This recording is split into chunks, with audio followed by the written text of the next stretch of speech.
How's it going, everyone? Nick from Comic Culture here. It is Friday, so that means it's time for Nick at Night, my weekly comic book review show where I go over the books I read this week, tell you what I thought about them, and so let's get into it now.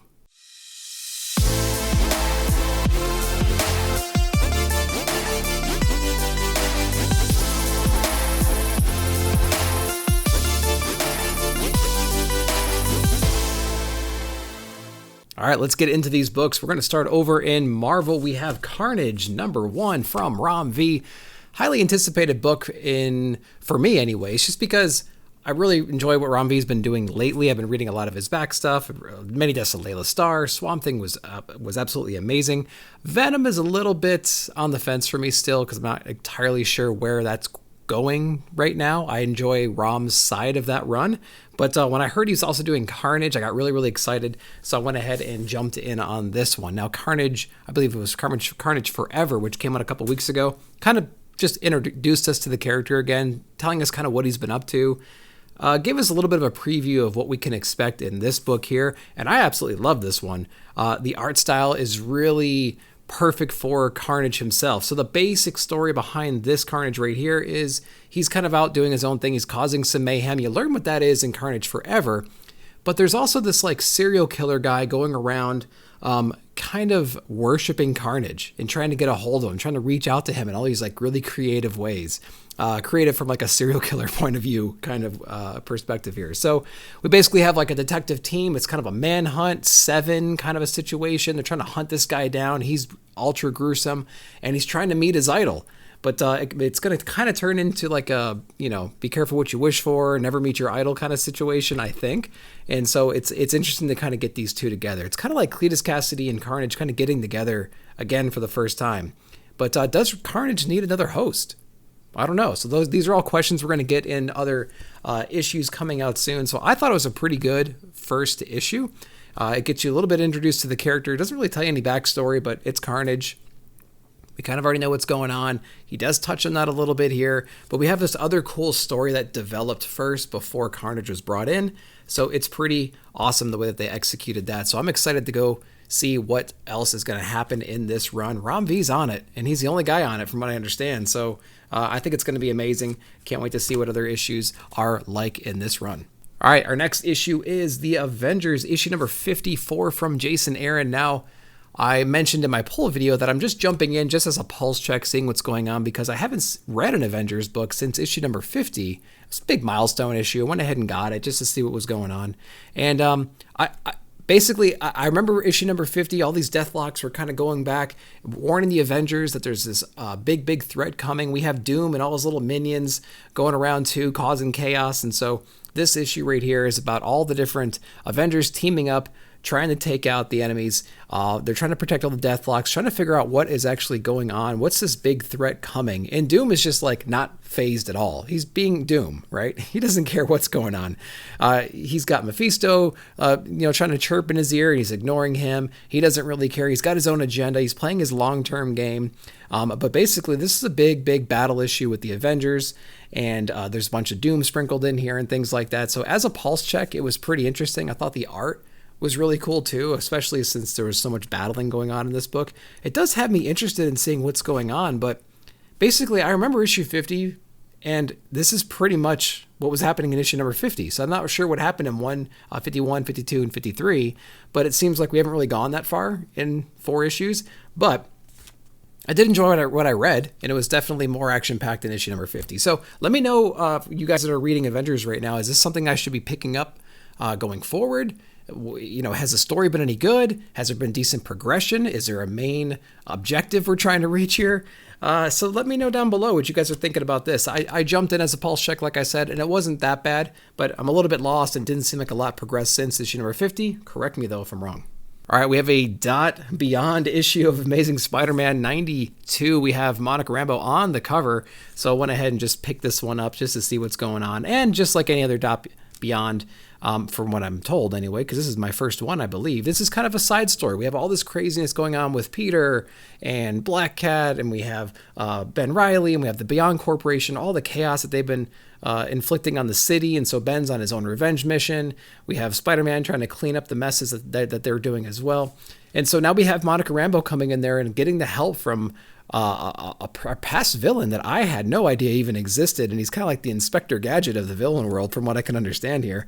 And again, it's them kind of cleaning up Beyond's mess. They're wiping out all their enemies. And I thought that was pretty interesting. Monica has her own agenda. She's really pissed off at these people. She's kind of jumping from like facility to facility, just destroying everything. So it is kind of fun to see that. We do get a little Ben Reilly action here towards the end as well. But I think, these issues, from what I've been told, are kind of just, backfill. This is what else is going on in the story. Just kind of ways of like artificially progressing the story forward without taking up another number. So, but I mean, as a dot beyond, I mean, I was entertained. At least they touch base with the actual main run towards the front end of this as well. So we get some cool Morbius stuff in here. So I mean, yeah, I think it did a lot. It was at least entertaining for a dot beyond. But let me know how this stacks up against other dot beyonds that have come out in the past, because I think this is my first one that I've jumped in on, and it's not bad. It is a $4.99 kind of dot beyond book. So there's that. All right, we're going into Reckoning War: Trial of the Watcher #1. Now I remember reading there was Reckoning War. It was kind of like a one-shot, right? And it came out and it kind of explained what the hell was going on. So we have the Watchers who did something, and they actually interfered with a past event that had all these rippling effects, and now that is kind of coming back to bite them.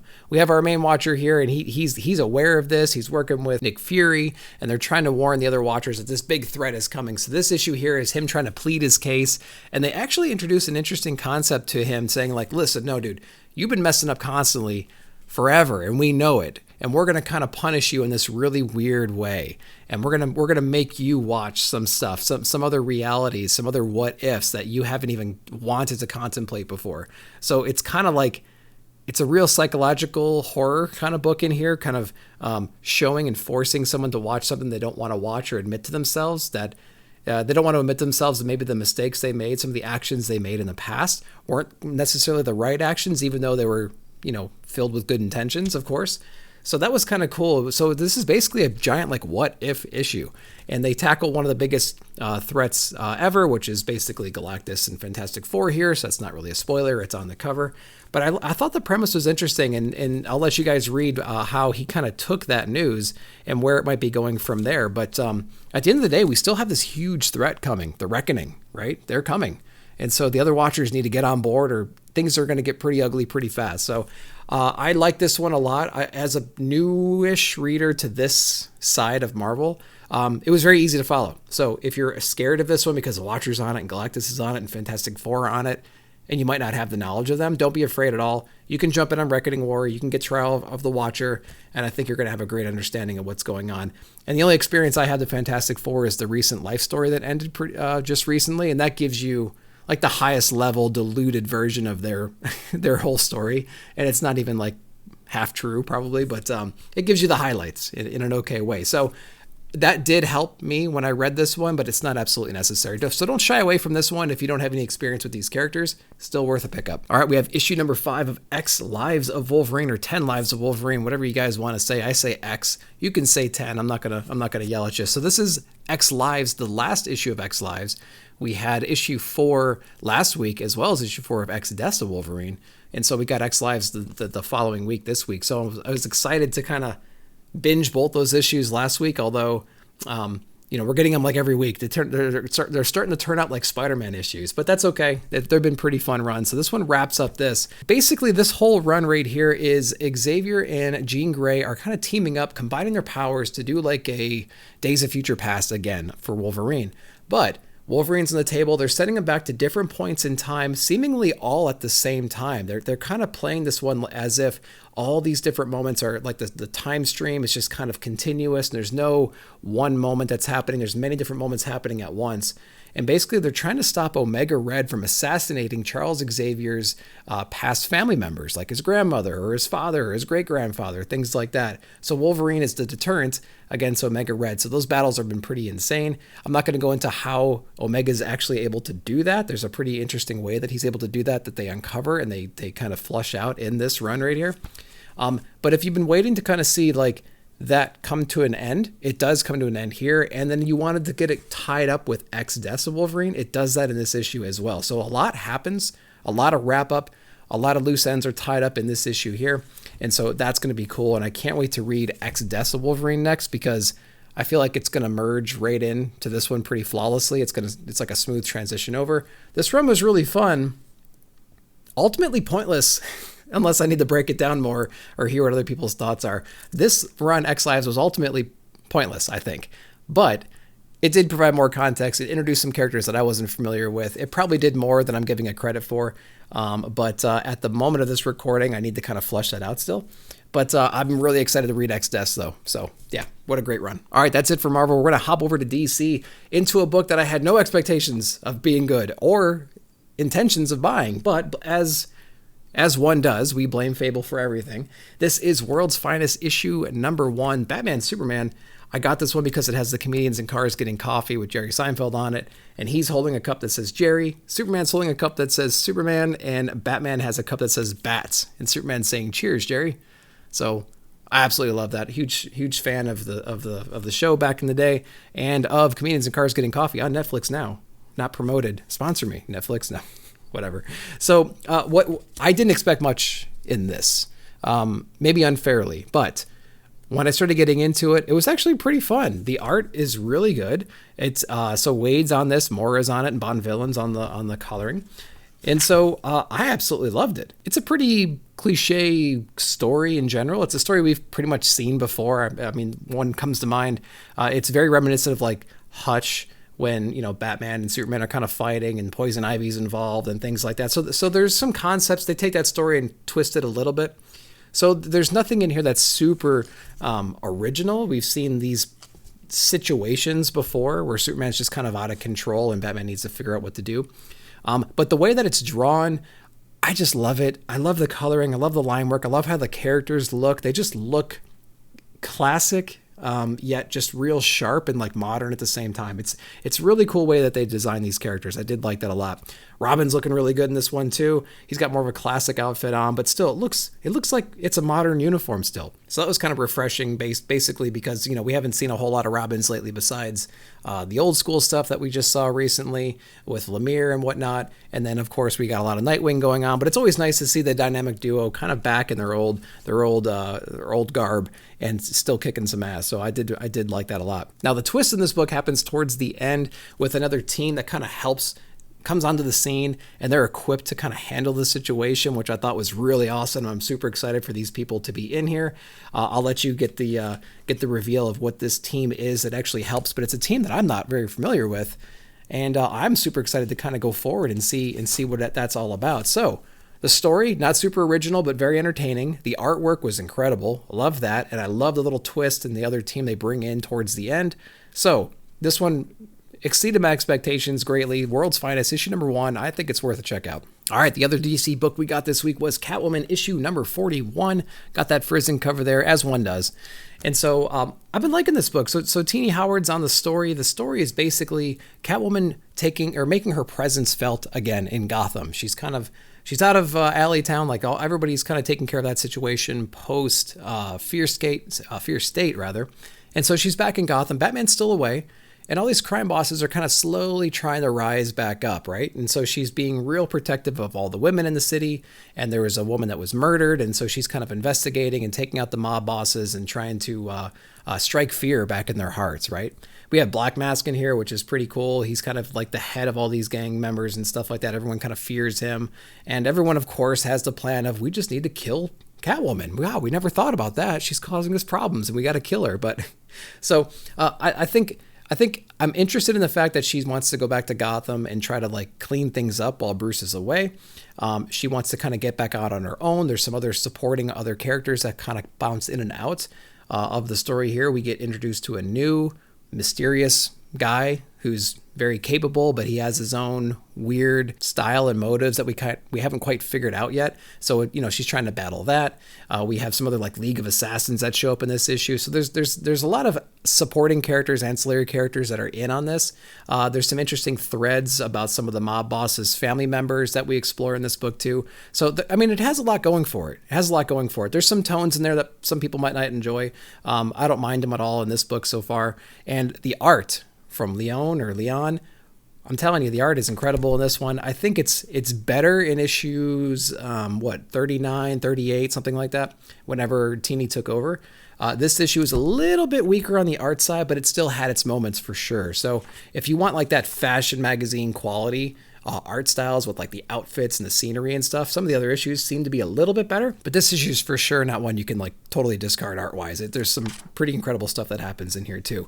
So as a Catwoman book, it's still piquing my interest. The overall story maybe just needs to go somewhere. It's pretty low stakes compared to what we've seen so far, considering Gotham's been on fire, for the last like 50 issues or something like that, after the Joker War. And then we had City of Bane, we had Bane, and we had Joker War, and then we had Scarecrow and Fear State and everything like that. Like, we're used to stakes being way higher. And this is just a bunch of gang members trying to like assert their dominance over the city, and Catwoman's really obviously pissed off about them taking advantage of these women and killing them and things like that. And so she's trying to get her revenge. So stakes are seemingly small, comparatively speaking, to what we've seen so far. But we might be right on course for a character like her, because, that seems to be like an appropriate level threat for her, I would say. But yeah, Catwoman 41, not a bad read. I don't think it's super necessary, but I've been enjoying it, and it's getting me reacquainted to the character. And we're going to see how Tini Howard can pull this off. All right, we have a new #1 over in Image Comics. We're going to go into some indies real quick. We have Slumber, issue #1. So I saw the solicitation for this. Basically, it was about like some nightmare hunters, and I thought that was pretty cool. I thought it was an interesting idea. Remember the movie Monsters, Inc., when they would have these doors and they would go into these kids' bedrooms and they would scare them and collect like the power of the scare, and it would like power their whole civilization? It's kind of like that in a way. So basically, there is an organization. There's this guy who kind of has a way of infiltrating your dreams with this strike team of people, and they actually murder the thing that you're afraid of the most. That gives you nightmares. And so that's kind of the strike team that is around right now. But there's a lot of supernatural. There's a lot of weird things happening right now. There's a lot of like specters and ghosts and stuff like that, or just supernatural forces at work outside of this dream state as well. And it's kind of like possessing people to make them do evil, awful things. So there's a few different layers. It seems like the dream nightmare world is kind of leaking into the actual world right now, and it's trying to get revenge on the people that are taking people out in the dream state. So I hope that kind of made sense. Basically, we have some people infiltrating dreams, taking out the bad guys, but maybe some of the bad guys are outside too, and they're really pissed that people are jumping in people's dreams and killing them. So yeah, I enjoyed it. The art is okay. It has like a cartoonish vibe. It's extremely colorful, very graphic. It has its moments where it's actually pretty fun, but it could be lacking in detail at the same time here and there. I feel like I've seen this style before, but I just can't place it. But it feels like maybe like a cartoon show or some kind of like adult cartoon show that I've seen before that I just can't place. But it's got some humor in it. It's definitely interesting. It's an interesting concept. I think it was a decent #1. We'll see if it has legs. That's the thing with indies. They're usually good concepts, but you just got to see if they have legs. Can they make it interesting 5, 6, 7, 10 issues down the road? Not entirely sure how long this issue is going to be or how long this run's going to be, but it's at least got me intrigued to get #2, and we'll see where it goes from there. All right, what's the furthest place from here? We have issue #5. We're still over in the Carnage area right now, and I gotta be honest, this book is a little bit confusing in this issue. The last couple issues, I was right on board with the first probably 3. We had our core team of people. They were in like this post-apocalyptic world. They're mostly teenagers or younger, no adults anywhere. We had some rules established about growing up and being like a bad guy, something like that. And then we had all these different gangs all over the place. Nobody went out at night. We had to scavenge for food. There's constant battles going on. And so we had like these rules established. Music was a big part of their lives. And so that was interesting. We had Sid. She kind of went missing. There's this girl. She did go missing. And so the whole family left the house to go find them. They got in a bunch of trouble, tangled with a bunch of different houses. They're kind of on the run at the moment. And now they ran into the Carnage group here. And it's kind of like a neutral zone for all the different houses to kind of get together and hash things out, I suppose, or that's my perception of what's going on here. And they kind of have this big plan to kind of continue forward or to figure out what to go with the next steps. The plan in the book and where we're going, the direction, it confused me in issue 4, and then it leads into this issue here in issue 5. I feel like I might need to reread them, but I don't really want to, because my interest level has kind of been going down and down the more I read the story. It's been fun. It's zany. It's crazy. The art's nuts. It kind of reminds you of just like stories where like the kids take over everything, but they're like ultra violent. They make no sense. They make rash decisions all the time, and they just like kill people constantly. So it's got that vibe in it, which can be fun. But I don't know. It's kind of losing me. The narrative's kind of losing me at this point a little bit on issue 4 leading into 5. And so I don't know. I'm probably going to see how long this is going to run for. If anybody knows, let me know down below in the comments how long this is going to go on for. If this is an ongoing, I might be checking out after this first arc is over, just because it's kind of losing interest on me. But let me know down below if you guys are still digging what's the furthest place from here and what your overall opinion is of the run so far. All right, the last book we read this week was Reign, issue number 3 from David M. Booher. And I liked issue number 1 because it did a great job of introducing us to the characters. We even got introduced to some of the neighbors, and it was really, I mean, to me, it was kind of funny the way that they kind of played it all out. They introduced the characters. Moments later, they wiped most of them out because of this big rainstorm that came through and impaled and killed everybody with these little crystal shards. But then you were kind of left with like the now what? You know, we were introduced to this couple, and so one half of the couple, the parents were really accepting of the situation and everything, but then, you know, her own family was not, and so that was an interesting dynamic right there to explore, and they did a great job of doing that. But now with her girlfriend dead, she's kind of on her own right now. She's exploring, she's going out, she's trying to find her old girlfriend's father, who lives, you know, a couple hours away or something like that. So she's on her own, she's walking, and you just never know what kind of people you're going to run into on the way. You know, there's going to be a lot of looters, there's going to be a lot of just chaos going on, not to mention the storm coming down, you know, constantly threatening to take you out. So this issue here kind of explains more along the lines of what kind of issues she's going to be running into. So it's like, picture Walking Dead. How many times did they run into some complete psychopaths on their way to wherever they were going, right? So we're going to have the same similar vibes in this book, I feel. And so they did a pretty good job of bringing those threats out, making them feel real, escalating the situation real quick, and creating that anxiety that you would have being in the situation. And so you do feel hopeless. You do feel like you have no choice but to do whatever these people are telling you to do, or go with them, right? So they did a good job of capturing that anxiety that you would probably face in this situation. So Reign issue number 3, I thought it was pretty good. We'll see where it goes from here, or how long the series is going to go. If you guys know how long this is planned on being, is it ongoing? Is it 6, 12 issues? Do we know yet? Again, let me know down below in the comments. So that's what I read this week, and that's what I thought about it. Let me know down below what your favorite books were, or if you have any comments about anything I went over today. As always, I appreciate you watching the video. Like, subscribe, share, hit that bell notification to be alerted of new videos. Thanks for watching, and I'll see you in the comments.